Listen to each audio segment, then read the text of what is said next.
নতুন সংবিধান মানেটা কি? মানে আগেরটাকে পুরো ফেলে দিয়ে নতুন করে আমি লিখব। এখন নতুন করে লিখতে হলেও আমাকে কোনো না কোনো একটা রাষ্ট্রের সংবিধানকে ধার করে না একটা ফ্রেমের আওতায় এনে ধারণাপত্র নিয়ে লিখতে হবে। সংবিধান তো নতুন করে আবিষ্কার করার বিষয় না, লেখাপড়া করা, ধারণা নেওয়া, তারপর করা। তা আপনার এই সংবিধান যেটা আছে সেই সংবিধানের মধ্যে অগ্রহণযোগ্য জায়গাগুলো পরিবর্তন করে ওইটার উপর ওইটাকে বেস ধরেই তো করা হচ্ছে। তো নতুন করার এই বয়ানটা কারা সামনে আনে? যাদের 1971 নিয়ে অ্যালার্জি আছে, যাদের 1971 পরবর্তী বাংলাদেশের যে সংবিধান হয়েছে সেই সংবিধান নিয়ে অ্যালার্জি হয়েছে।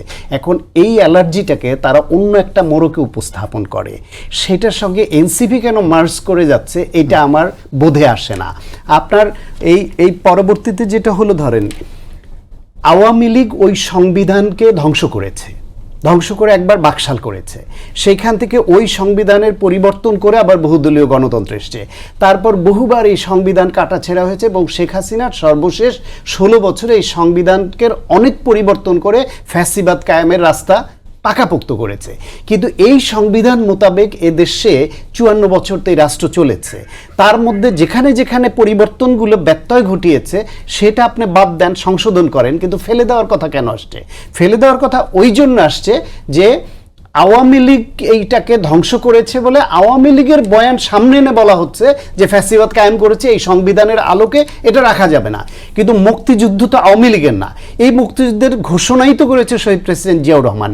এই মুক্তিযুদ্ধের সেক্টর কমান্ডার, জেড ফোর্সের অধিনায়ক হয়ে সে এবং বিএনপিতে সর্বোচ্চ সংখ্যক খেতাবপ্রাপ্ত মুক্তিযোদ্ধার নেতা ছিলেন। সেই দল এই সংবিধান মোতাবেক বহুদলীয় গণতন্ত্র দেশে দিয়েছিল, সেটা পরে টিকেনি। আবার 1990 সালের অভ্যুত্থানের মাধ্যমে আবার নতুন একটা বন্দোবস্তের দিকে দেশ হাঁটছিল, সেটাও আবার ফেল করেছে। এখন ফেল করেছে বলে আপনি সংবিধান ফেলে দিয়ে নতুন সংবিধান করলেই আপনার সব পাশ করে যাবে এমন ভাববারও তো কারণ নাই।